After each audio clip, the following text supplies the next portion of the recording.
उस पे पड़ा, फिर इन्होंने डेवलपमेंट चार्जेस के हाई मांगे, तो अब सिटी हाउसिंग भी इन्हीं से जुड़ी हुई है, मलिक रियाज साहब की साहबजादी इसको लीड कर रही हैं, तो सारा ब्रांड ही जो है ना मुतासर हुआ है। चलें, ये इनका एक अच्छा कदम है, डेवलपमेंट चार्जेस में फिर भी इन्होंने डिस्काउंट दे दिया, क्योंकि आगे जो फिर डेवलप अपना new metro city Lahore launch होने जा रहा है, उसमें अब कम से कम इनकी वो रेपो ख़राब नहीं होगी और वो अच्छा चलेगा। अब मज़ीद इसमें जो कैलकुलेशंस हैं वो आपको जुनैद साहब बताते हैं कि पहले डेवलपमेंट चार्जेस क्या थे और अब डेवलपमेंट चार्जेस डिस्काउंट मतलब किस तरह इन्होंने डायरेक्ट नहीं दे रहे, किस तरह इंस्टॉलमेंट पे डिस्काउंट है या इनिशियल पेमेंट पे डिस्काउंट है, उसकी मज़ीद ब्रीफिंग आपको जुनैद साहब देते हैं। जी सर, बिल्कुल। मैं यहाँ पे तो नाजरीन मैं सारी कैटेगरीज को डिस्क्राइब नहीं कर पाऊंगा, सिर्फ और सिर्फ मैं आपके साथ जो है ना 5 मरले का थोड़ा सा डिस्कस कर लेता हूँ। 5 मरले का जो उनका पहले वाला प्लान था उसमें इनिशियल पेमेंट जो थी उनकी 2,95,000 थी, टोटल जो थी वो थी 14,75,000 रुपये। तो इनिशियल पेमेंट जो उसकी थी 15 जनवरी से पहले जो उन्होंने टाइम दिया हुआ था वो था 2,95,000। उसके बाद मंथली इंस्टॉलमेंट थी जो कि 2 साल की थी, 24 मंथली इंस्टॉलमेंट्स बन रही थी और वो थी 30,500 रुपये। और 8 क्वार्टरली पेमेंट्स थी जो कि 3 महीने बाद आपको पता ही है 56,000 रुपये थी। लेकिन अगर अभी इनके जो दूसरी अभी अपडेट आ गई है कि 30% के हिसाब से उस पर इनिशियल पेमेंट पे है, 25% उनके इंस्टॉलमेंट्स पे है और 28% उनके लमसम पे है। तो मैं इसको थोड़ा सा डिस्क्राइब कर देता हूं कि जो उनकी इनिशियल पेमेंट थी 5 मरले की मैं बात कर रहा हूं, सिर्फ 2,95,000 रुपये थी, जो उसमें से अगर आप 30% निकाल लेते हैं और इसका टाइम भी 25 जनवरी से पहले हैं। 25 जनवरी से पहले अगर आप 2,95,000 जो उनकी इनिशियल पेमेंट थी अगर आप वो अदा करते हैं जिस पे आपको 30% का डिस्काउंट मिलता है तो वो डिस्काउंट बन जाता है 88,500 रुपये। उसके बाद भी आपने 25 जनवरी से पहले जो अदा करने हैं वो है 2,06,500 रुपये। उसके बाद मैं आ जाता हूँ इंस्टॉलमेंट की तरफ। इंस्टॉलमेंट उनकी थी 30,500 रुपये। 30,500 रुपये भी जिस तरह उन्होंने बताया हुआ है कि 25% डिस्काउंट है और वो 25% डिस्काउंट उस पे लागू होगा अगर आप 10 तारीख से पहले वो मंथली इंस्टॉलमेंट अदा करते रहेंगे। तो वो जो बन जाती है 25% 30,500 पे वो है 7,625 रुपये। ठीक है, 7,625 आप 30,500 में से काट लीजिएगा। उसके बाद जो लमसम पेमेंट है यानी कि अगर आप 25 जनवरी से पहले 14,75,000 रुपये आप अदा करते हैं तो उस पे लमसम पे टोटल पे जो है ना वो 28% डिस्काउंट है जो कि 4,13,000 रुपये बनती है। अगर 4,13,000 हम 14,75,000 में से निकाल लें तो फिर भी आपको 10,62,000 रुपये ये टोटल पे करना पड़ेगा। अच्छा, एक बड़ी खुशी की खबर है कि शंग्रीला सिटी के ए और बी ब्लॉक के अंदर जो है पोजीशन दे दी गई है, तो सर काइंडली इसके ऊपर थोड़ी सी रोशनी डालें। जी बिल्कुल मिस जायशा, जहाँ तक शंग्रीला की हम बात करें तो शंग्रीला एक अच्छा ब्रांड है। इससे पहले बड़े अच्छे प्रोजेक्ट शंग्रीला ने डिलीवर किए हैं, लेकिन अभी शंग्रीला सिटी की जहाँ तक मैं बात करूँ तो इसकी जो लोकेशन है ये एक फ्यूचर इन्वेस्टमेंट है, ये कोई प्रेजेंट इन्वेस्टमेंट नहीं है, फ्यूचर इन्वेस्टमेंट है। और अगर इसमें अगर ब्लॉक ए और ब्लॉक बी की इन्होंने पोजीशन दे भी दिया है तो उसका देखिए कि चार्मिंग है क्लाइंट्स के लिए है पोजीशन, लेकिन उस लोकेशन पे जाके इस वक्त कोई घर बनाने के काबिल नहीं है, कौन घर बनाएगा। और दूसरा मैं नाजरीन को भी यहाँ पे बताना चाहूँगा कि चाहे शंग्रीला सिटी है चाहे कोई और प्रोजेक्ट है, खाली पोजीशन मैटर करता ही नहीं है। अगर कोई पोजीशन दे भी रहा है, अब पोजीशन तो 7 वंडर सिटी फेज़ 1 ने भी दिया था, लेकिन जहाँ पे आप करें सुराब गोट से उसका एक डिस्टेंस मेजर करें तो तकरीबन 55 किलोमीटर बनता है। अब वहाँ पे जाके कोई रहने के काबिल नहीं है, कोई घर नहीं बना पाएगा, तो पोजीशन तो मैं कहता हूँ इस वक्त बिल्कुल यूज़लेस है। और शंग्रीला सिटी की भी बात करूँ तो उसकी भी लोकेशन कुछ इसी तरह ही है, पोजीशन यूज़लेस है। हाँ, मेन चीज़ है लीज़। अब जो खुशियाँ मनाई जा रही हैं क्लाइंट्स की तरफ से, कस्टमर्स की तरफ से या मैनेजमेंट शंग्रीला की तरफ से, ये खुशियाँ आप तब मनाएं जब आप लोगों को लीज़ प्रोवाइड करें। जब लीज़ प्रोवाइड कर देंगे तो खुशी बनती है। लीज़ के बाद लोग अपना मतलब मेंटली सेटिस्फाइंग होंगे, जब सेटिस्फाइंग होंगे तो ऑटोमेटिकली वो घर बनाना शुरू कर देंगे। इस वक्त पोजीशन पे मेरे ख्याल में इतना अफेक्ट शंग्रीला सिटी पे पड़ने वाला नहीं है। हाँ, इनको फोकस लीज़ पे करना चाहिए कि इसको जल्द से जल्द लीज़ करवाएं प्रोजेक्ट की लीज ओपन करवाएं, लोगों को लीज प्रोवाइड करें, ताकि इनकी जो पिछली रेपुटेशन है वो बहाल रहे और आइंदा लोग इन पे ट्रस्ट करें और ट्रस्ट मज़ीद इनका बढ़ जाए। तो नाजरीन, ये थी आज की प्रॉपर्टी अपडेट्स। तो चलते हैं अपने नेक्स्ट सेगमेंट की तरफ, जो है poetry with DSM। Poetry with DSM का बाकायदा आगाज़ करते हैं। और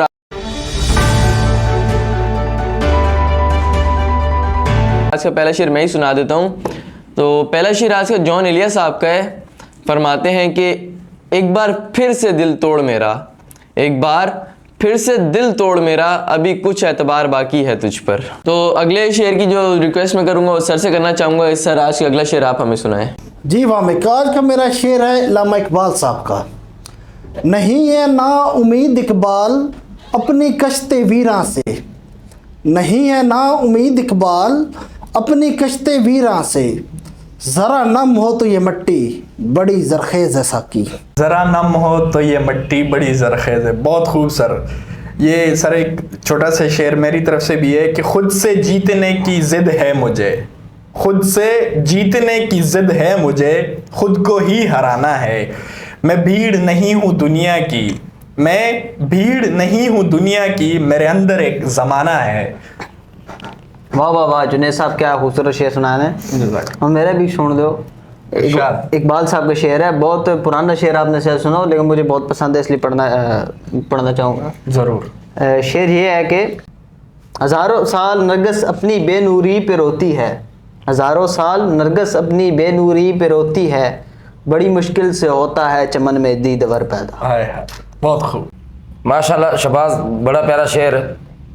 जिक्र अगर साकी दा ही छड़ गया है तो सर साडा भी एक छोटा जहा शेर है, सुन लो कि साकी की हर निगाह पे बल खा के पी गया, लहरों से खेलता हुआ लहरा के पी गया, लहरों से खेलता हुआ लहरा के पी गया, पीता बगैर अज़्म ये कब थी मेरी मजाल, दर पर्दा चश्मे यार की शह पा के पी गया। वाह ठेकेदार साहब, वाह क्या शेर आपने पढ़ा है। तो आपका शेर सुन के मुझे एक शेर याद आ गया, आप बोल रहे तो मैं आपके गोश गुजार करता हूँ। इरशाद। तो शेर ये है कि गुलाब आंखें शराब आंखें, यही तो हैं लाजवाब आंखें, हज़ारों इन पे कत्ल, हज़ारों इन पे कत्ल हुए, खुदा की बंदी संभाल आंखें। सुनो एक शेर। दिल मेरा कहता है कोई तुझसा ना हो, मैं तुझे आखिरी तहरीर बना के रखूं। ज़बरदस्त यार, तमाम लोगों के शेर बहुत अच्छे थे। अब यहाँ पर मैं मिस जायशा से भी रिक्वेस्ट करूँगा कि वो भी हमें एक शेर सुनाए। आज का मेरा शेर जो है वो शायर मशरिक हज़रत अल्लामा इकबाल साहब का है। अपने किरदार पर डाल के पर्दा इकबाल, अपने किरदार पर डाल के पर्दा इकबाल, हर शख्स कह रहा है ज़माना ख़राब है। ज़बरदस्त मिस जायशा। शफी साहब हमारे साथ नाजरीन मौजूद हैं, उनसे भी रिक्वेस्ट करेंगे वो भी सिंधी में हमें एक शेर सुनाए। दुनिया बड़ी बांवरी, दुनिया बड़ी बांवरी पत्थर पूजने जा, दुनिया बड़ी बांवरी पत्थर पूजने जा, घर की चक्की कोई न पूजे जिसका पीसा खाए। ज़बरदस्त शफी साहब, ज़बरदस्त। नाजरीन चलते हैं अपने नेक्स्ट सेगमेंट की जानिब, जो है funny poetry with DSM। Funny poetry with DSM का बाकायदा आगाज़ करते हैं। हमारे साथ तमाम हमारी ऑडियंस मौजूद हैं, सबसे रिक्वेस्ट करेंगे कि एक एक फ़नी शेर हमें सुनाएं।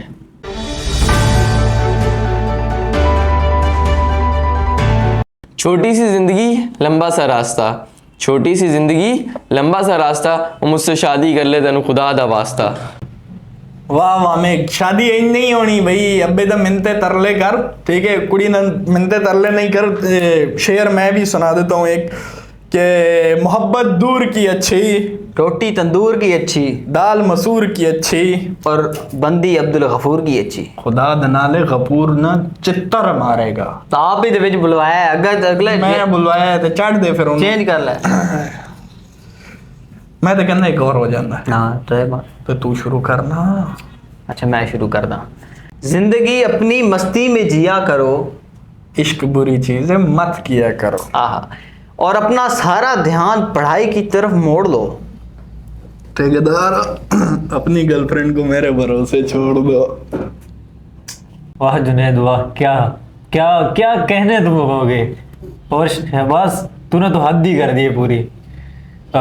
तुम लोगों ने तो सुना लिया, चलो मैं भी एक सुना ही देता हूँ। हमारे होस्ट को शादी का ज़रा शौक चढ़ा हुआ है, शौक उतार देते हैं।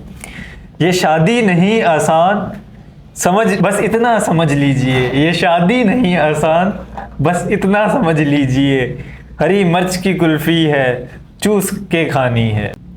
ज़िंदगी बहुत बेहतरीन गुजारी हमने, ज़िंदगी बहुत गुजारी, ज़िंदगी बहुत खूबसूरत गुजारी हमने, ज़िंदगी ऐसी गुजरी कि जिन्ना तेरी मर्जी न चाह बेलिया। बहुत नाज है ना तुझे अपने हुस्न पर, बहुत नाज है ना तुझे अपने हुस्न पर, फुर्सत मिले तो कभी अपना शनाख्ती कार्ड देख लेना। अभी इश्क के इम्तिहान और भी है, मोहल्ले में खिड़कियाँ और भी हैं। तो नाजरीन, ये तो सबके फ़नी शेर। यहाँ पे हमारे साथ साकिब मिनाज लैला साहब मौजूद हैं। उनसे एक नसीहत की रिक्वेस्ट करेंगे कि वो हमें जैसे रोज़ एक नसीहत करते हैं, तो आज हमारे ऑडियंस के लिए भी एक खूबसूरत सी नसीहत कर दें सर, प्लीज़। जी, आज की नसीहत है, यू कैन मेक मनी और you can make excuses, which do you prefer. तो मतलब काफ़ी सारा इस माशरे में देखा गया है कि लोगों के पास काम ना करने के लॉजिक्स बहुत हैं। यार अभी ठंड आ गई है, ठंड थोड़ी कम हो जाए तो मैं ये काम स्टार्ट करूँगा। अभी गर्मियाँ आ गई हैं, गर्मी थोड़ी कम हो जाए तो मैं ये काम स्टार्ट करूँगा। अभी यार मेरा एक हफ़्ते का पंजाब का टूर है, या पंजाब वाले कहेंगे सिंध का टूर है, या आउट ऑफ कंट्री का टूर है, 7 दिन 10 दिन बाद जाना है, वापस आके करूँगा। तो ये सिर्फ लॉजिक्स हैं। आप लॉजिक्स को प्रेफर नहीं करें, एक्सक्यूज़ को प्रेफर नहीं करें। जो काम आपने करना है, जो आइडिया, जो प्लान आपके दिमाग में एक दफ़ा आ चुका है, अगले 30 सेकंड में उसको इम्प्लीमेंट कर दें, उस पर वर्किंग शुरू कर दें। जब आप 3 मिनट में वर्किंग शुरू करेंगे तो आप और मुस्तकिल मिजाजी से उस पर काम करते रहेंगे तो इंशाल्लाह आप कामयाब होंगे। ज़बरदस्त सर, क्या ही खूबसूरत नसीहत थी। नाजरीन, सर की इतनी खूबसूरत नसीहत थी, आप भी इस पर अमल करें और हम भी इस पर अमल करेंगे।